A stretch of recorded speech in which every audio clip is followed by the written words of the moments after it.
students, welcome to our next lecture in this series, The Doctor's Dilemma, A Tragedy by George Bernard Shaw.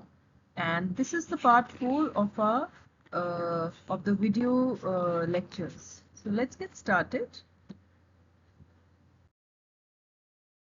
Okay, in this lecture, we would be discussing we would have a look at the critical analysis of the play.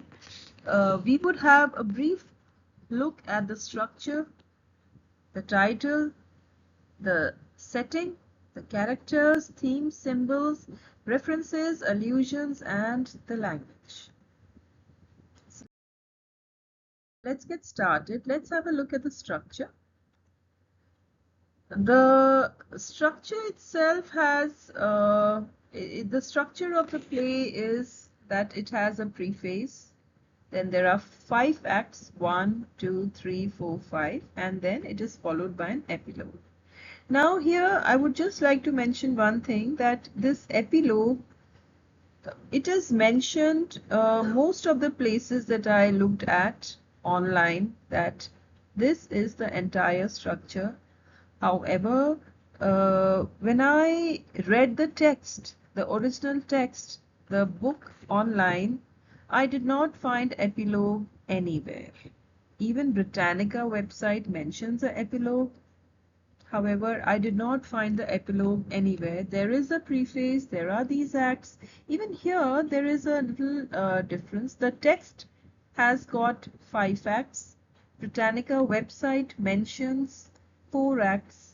So there is some confusion, but when I have read the original text, there are 5 acts, there is a preface, and the epilogue is missing, but the details everywhere is that there is an epilogue. So this is still something I'm researching on, and whenever I get information on this, I will update on this, right? So let's move forward. This is a picture you can see here from the 1958 film, The Doctor's Dilemma. And these are the characters who played the various roles in the movie.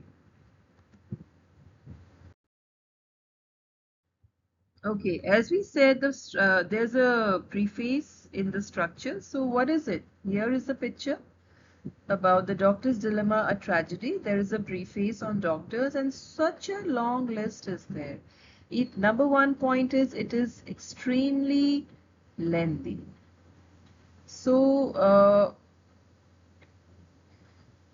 his preface, it is said, it is believed that George Bernard Shaw's prefaces to many of his plays, in some cases they were much longer than the plays, and they contained all that he could not express dramatically.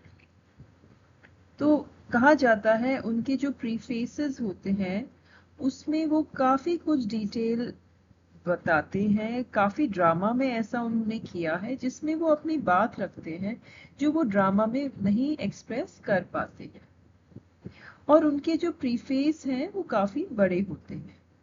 Even in this Doctor's Dilemma, the Doctor's Dilemma, the preface is as long as the drama. मतलब preface में ही इतने सारी चीजें उन्होंने बताई है जितना कि ड्रामा है. 5 acts जो ड्रामा के हैं उतना ही लंबा preface है. अच्छा, preface में क्या क्या है? प्रीफेस में एक तो मेडिकल प्रोफेशन, जो डॉक्टर का करियर है या प्रोफेशन है या जो हम कह सकते हैं पेशा है, उसके अगेंस्ट काफ़ी उन्होंने अपनी बात भड़ास निकाली है. जो उस ज़माने में डॉक्टर्स का रूप था या रोल था और कैसे उन्हें देखा जाता था, इस बारे में उन्होंने अपने विचार रखे हैं. So there is an outburst against most professions, specifically the medical profession. तो कुछ अलग पेशों के बारे में भी बात की है, बट सबसे ज़्यादा medical profession. Next point is public welfare versus selfish interest. तो उन्होंने ये बात भी रखी है कि कैसे पब्लिक डॉक्टर के जो करियर है प्रोफेशन में काफ़ी ये एक द्वंद्व मचा रहता है. पब्लिक वेलफेयर मतलब कि हम सबका भला हो, सोसाइटी में हम एक तरह से समाज की सेवा करें, या फिर हमारा सेल्फिश इंटरेस्ट, सेल्फिश मतलब सिर्फ हम अपने बारे में सोच रहे हैं और हमारे फायदे के बारे में सोच रहे हैं, इस बारे में एक द्वंद्व मचा हुआ है कि पब्लिक वेलफेयर करें कि अपने खुद के इंटरेस्ट के बारे में बात करें। The preface mentions that there is another dilemma. अच्छा, प्रीफेस में एक और बात मेंशन की गई है कि एक और द्वंद्व मचा हुआ है। द्वंद्व तो काफी तरह के मचे हुए हैं जो उन्होंने प्रीफेस में बताया, मगर ये मैं मेन पॉइंट्स यहाँ पे डिस्कस कर रही हूँ कि वो ये है कि ग्रीड वर्सेस वेलफेयर। यहाँ पे देखिए ये पॉइंट जो है, dilemma of greed versus welfare. Greed क्या है? ग्रीड है किसी भी चीज के प्रति लालच, और वेलफेयर क्या है? सेवा। तो किसी भी चीज के प्रति लालच और वेलफेयर दोनों के बीच में एक डिलेमा बना हुआ है, एक द्वंद्व बना हुआ है कि भाई क्या किया जाए, क्या मैं अब लालच की तरफ झुकूं कि क्या मैं सेवा की तरफ झुकूं। सो poor doctors are easily tempted to perform costly but useless operations or treatments on their patients for personal gains। कहने का मतलब कि ज्यादातर लोग इस बात पे जोर देते हैं कि भाई कुछ भी बात होती है आप सर्जरी करा लो।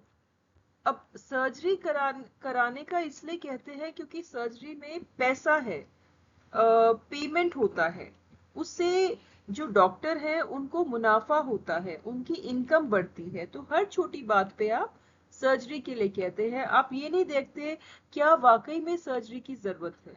तो ये जो मन में है डॉक्टर के कि भाई आप जल्द से जल्द पैसा बनाना चाहते हो, और उसके लिए वो ज्यादातर अपने जो पेशेंट्स हैं उनको सर्जरी की तरफ धकेलते।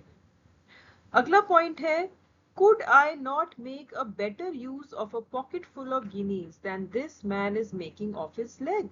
इसका मतलब ये है कि डॉक्टर के मन में आता है क्यों क्यों ना मैं कुछ पैसे कमा लूं इस पेशेंट के कॉस्ट पे।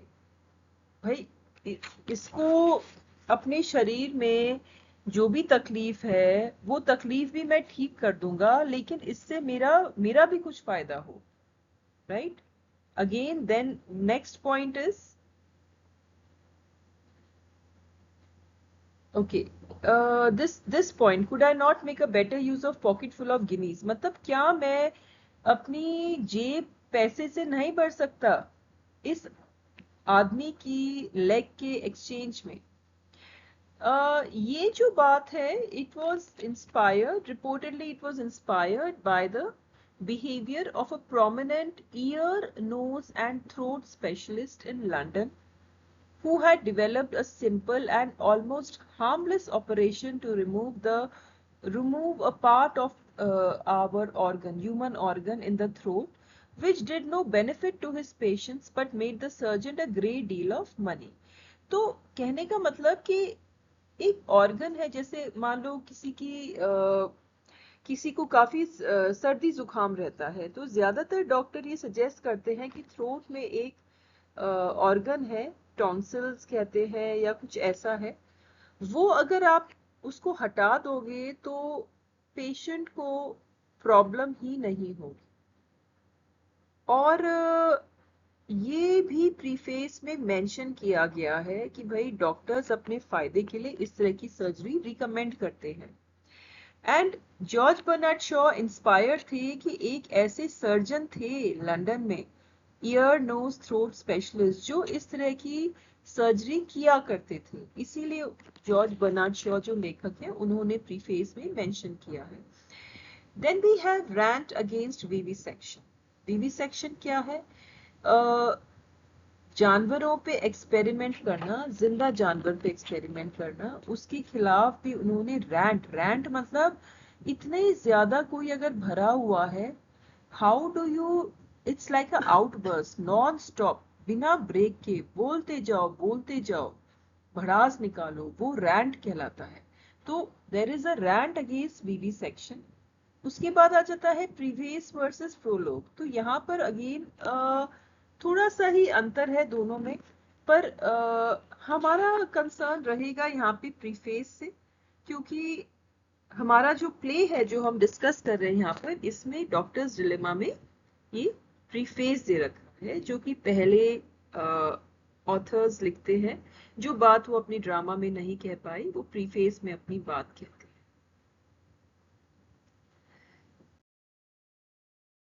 Next we see the structure of the play. तो प्ले में 5 एक्ट्स हैं, 1 2 3 4 5।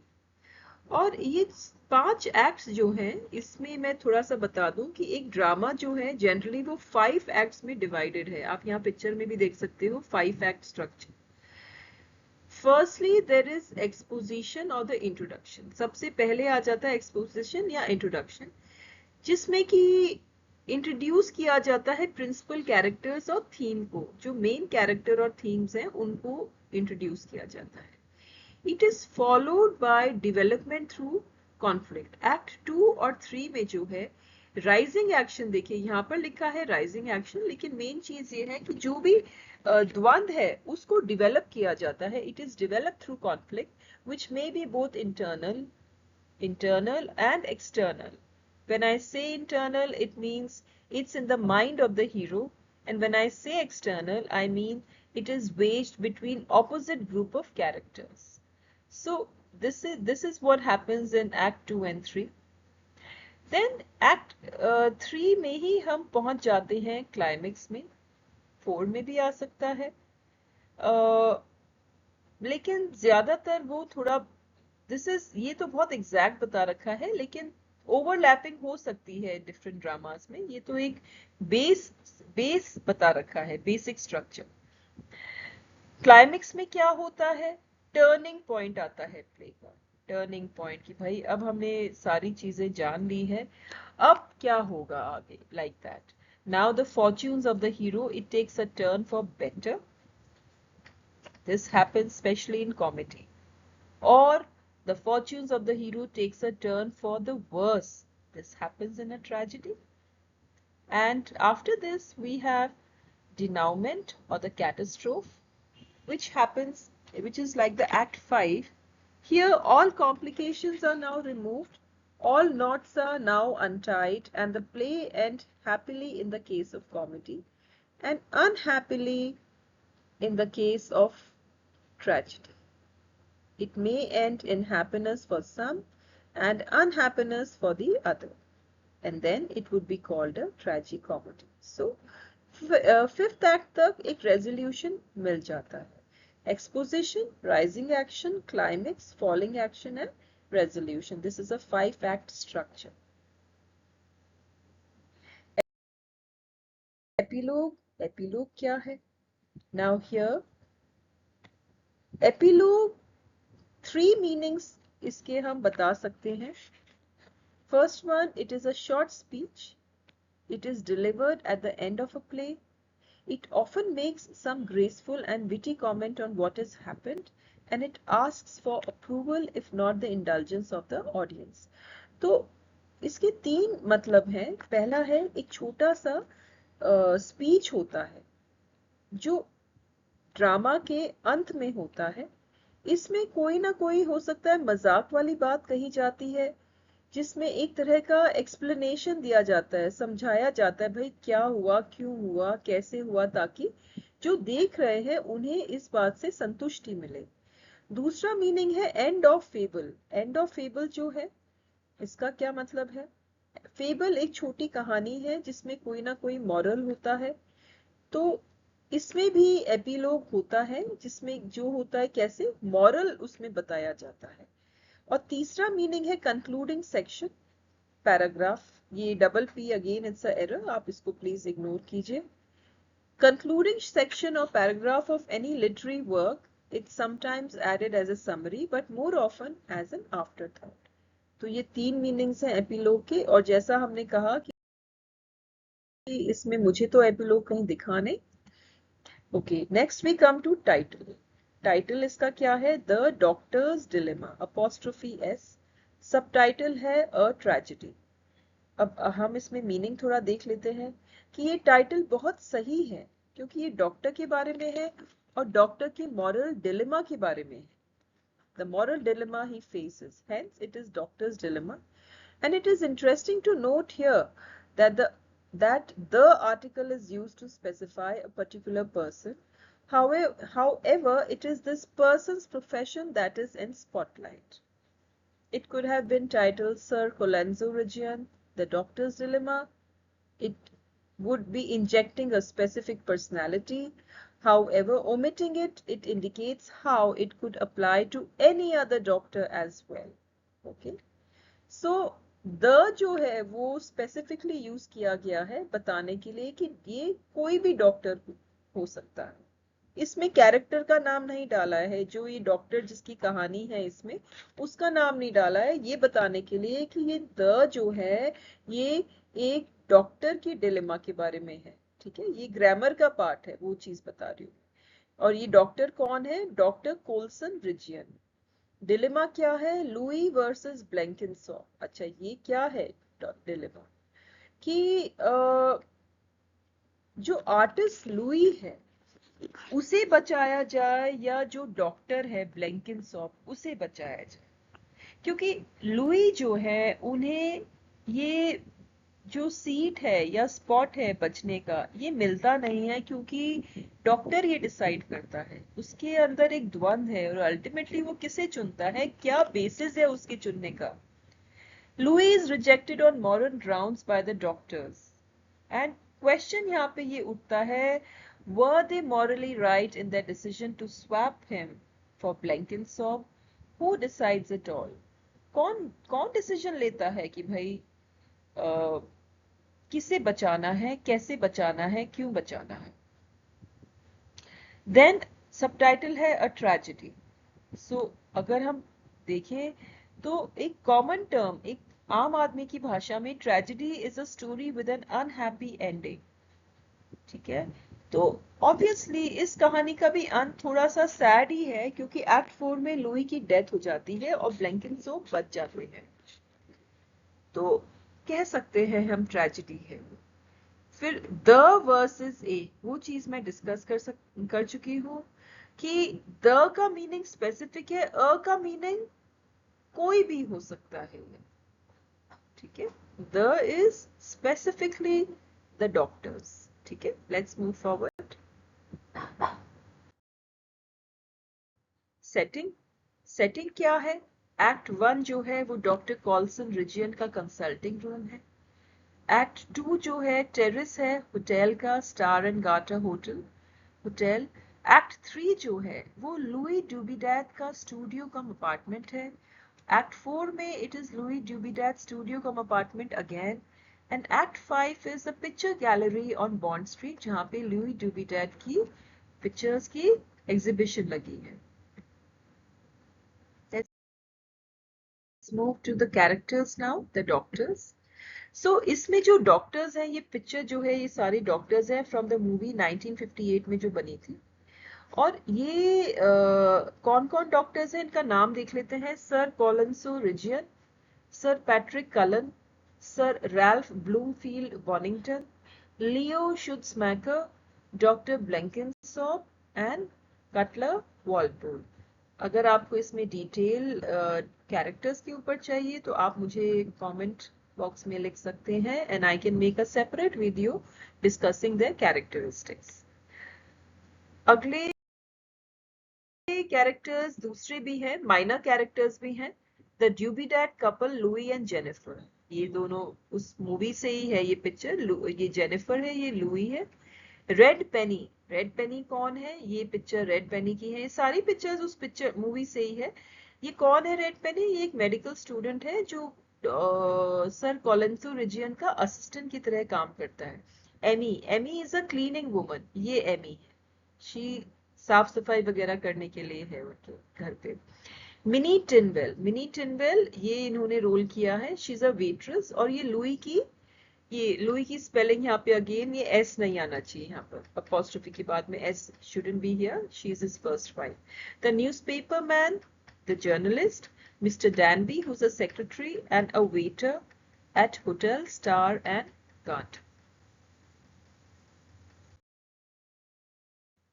What are the themes?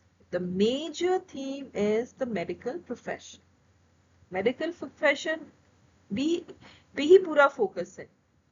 और इसमें भी कमोडिफिकेशन ऑफ हेल्थ केयर ये मेन थीम है। कैसे कि when Shaw complained about the commodification of healthcare, he was writing about cottage industries of incompetent and impotent private practitioners who did better financially by selling useless nostrums and incompetent theories.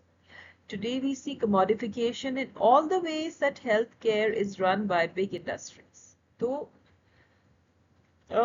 इसमें हम देख सकते हैं कि भाई कैसे आपने एक बिजनेस बना लिया है मेडिसिन को, या डॉक्टरी एक एक समाज सेवा का जरिया ना होके एक बिजनेस बन गया है कि कैसे हम मुनाफा कमा सकते हैं, कितना पैसा हम पेशेंट से निकाल सकते हैं। अगला वर्ड है इनॉक्यूलेशन। इनॉक्यूलेशन का मतलब है वैक्सीनेशन।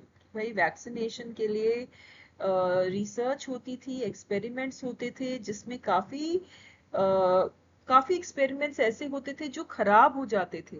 उनका क्या होता था? ये अच्छी बात है कि वैक्सीनेशन से मेडिकल साइंस आगे बढ़ा, लेकिन जो एक्सपेरिमेंट खराब हो गए उन व्यक्तियों का क्या हुआ? सर्जरीज। तो सर्जरीज में आ जाता है कि थीम में आ जाता है कि भाई कैसे डॉक्टर्स हर छोटी बात पे पेशेंट को सर्जरी की तरफ धकेलते हैं। इससे उनका मुनाफा भी होता है, उनकी प्रैक्टिस भी होती है और उनका एक्सपेरिमेंट भी होता है। Next point is vivisection. So vivisection is a point wherein it means any kind of surgery on a live animal. So it points to the cruelty. How cruel can a person be when you're performing a surgery on a live person? Next point is public versus private. तो public versus private practice पे भी ये theme हो सकती है कि भाई public practice, जो डॉक्टर्स गवर्नमेंट डॉक्टर्स होते हैं, पब्लिक मतलब government doctors, private means private doctors, तो फीस प्राइवेट की इतनी ज्यादा है, प्राइवेट हॉस्पिटल हो, क्लिनिक हो, और पब्लिक में आपको कुछ नहीं देना पड़ता है, सरकार देती है। तो दोनों सर्विसेज में कितना अंतर है। Then there is pharmacist. So जब ये प्ले लिखा गया था उस वक्त लंदन में ये हालत थी, फार्मासिस्ट जो था वो एक तरह का नाइटमेयर था, बुरा स्वप्न था कि भाई जाओ और वो कोई भी दवाई दे दे, पता नहीं दवाई सूट करे नहीं करे, और अगर खराब हो जाए तो किसके पास जाओ? ऐसा कोई कानून नहीं था इन पे कोई बंदिश लगाने को, law rules and regulation follow कराने के लिए। और लास्ट में मैंने ये थीम ली है क्लास स्ट्रगल्स। मतलब यहाँ पे एक अपर क्लास, लोअर क्लास और पुअर पर्सन का भी एक जिक्र आता है कि जो व्यक्ति मेडिकल ट्रीटमेंट अफोर्ड नहीं कर सकता वो कहाँ जाए? पैसे वाले तो सर्जरी भी करा लेते हैं। और आपको पता ही है आज के जमाने में भी, इनफैक्ट वो ये बात उन्होंने 20th सेंचुरी के शुरू में प्ले बना, परफॉर्म हुआ, पब्लिश हुआ, लेकिन ये बात आज भी लागू है दैट डॉक्टर एक बार कोई मेडिकल डॉक्टर के उसमें शिकंजे में आ जाए तो फंसता चला जाता है। अच्छे डॉक्टर्स भी होते हैं लेकिन ज्यादातर यही धारणा है।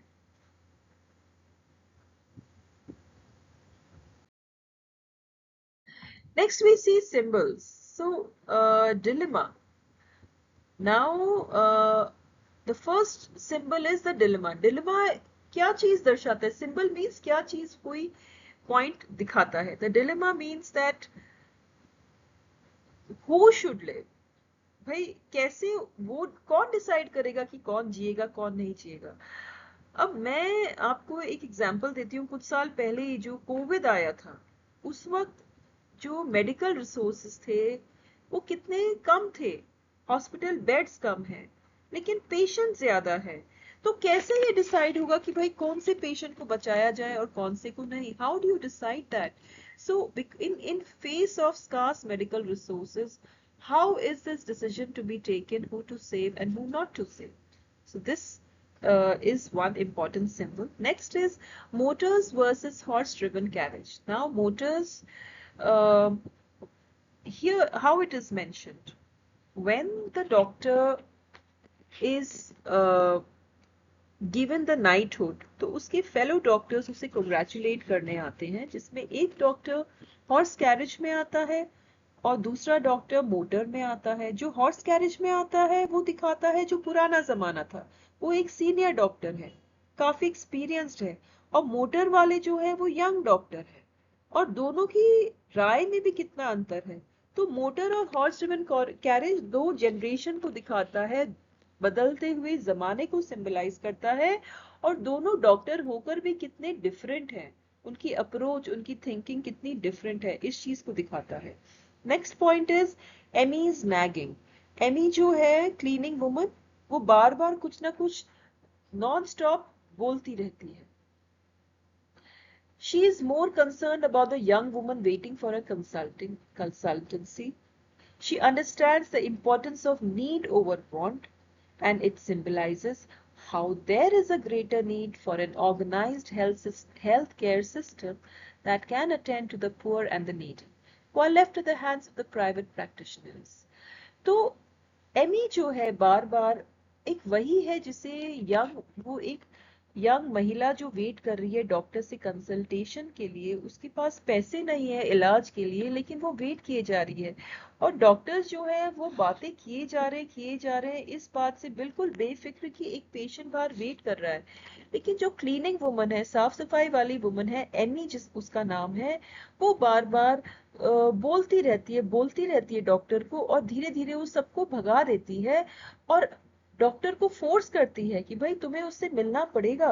तो वो ये दर्शाती है कि भाई आज भी जो पुअर पर्सन है वो अपने साथ वाले का दुख समझते हैं, कि जो मेडिकल फीस अफोर्ड नहीं कर सकता, वो एक दूसरे को समझते हैं। तो ये एमी जो है उसकी जो नैगिंग मीन्स बार बार लगातार किसी चीज को बोलना जो इरिटेटिंग होती है। Next is Louis Dubedat. Louis Dubedat जो आर्टिस्ट है, Louis Dubedat, he is a character and he is a genius. There is no doubt that he is a genius. But this is exactly the reason he gets away with everything, including his evil side, exploitative side and narcissist attitude. तो Louis Dubedat जो है वो एक genius है, लेकिन यही कारण है जैसे हम कई बार देखते हैं कि कोई बहुत बड़ा आदमी होता है तो उसका जो व्यवहार है, जो उसके व्यवहार में गलत चीजें हैं, हम उसको भी इग्नोर कर दिया जाता है। जैसे लुई डुबिडैट है, उसका एक बड़ा कनिंग साइड है, इवल साइड है, वो हर किसी का इस्तेमाल करता है, पहली बात। और दूसरी बात, उसे खुद से बहुत ज्यादा प्यार है और हर चीज वो अपने जीवन में खुद के लिए करता है। हम सब करते हैं, लेकिन लुई डुबिडैट का बहुत बहुत ज्यादा है ये एटीट्यूड। तो वो ये चीज को दर्शाता है भाई कि जीनियस जो होते हैं कई बार उनको लोग बर्दाश्त करते हैं, क्योंकि उनके अंदर ये जो कमियां होती हैं वो हम नजरअंदाज कर देते हैं। नेक्स्ट आ जाती है जेनिफर डुबिडैट। तो she is like angel in the house. Victorian concept है angel in the house. Outwardly meek and innocent Victorian wife who tries to manipulate men while pretending unawareness of her sexual appeal. She appeals to men's chivalry. She is a clever woman who is disguised as an ingenuine, challenges without appearing to challenge the powerful acerbic man of the world, who half sees through her but can't resist. Her deliberately maintained self-delusional about her late husband are absurd, yet also real, and in the play she is left unenlightened and still happy. Jennifer Dubedat ऐसी महिला का role अदा कर रही है जो बड़ी sorry figure है कि अरे बड़ी सबमिसिव टाइप की है, कि मैं बड़ी भोली भाली सबमिसिव सी लेडी हूँ, लेकिन उसके पीछे वो बड़े तरीके से आदमियों का इस्तेमाल करती है।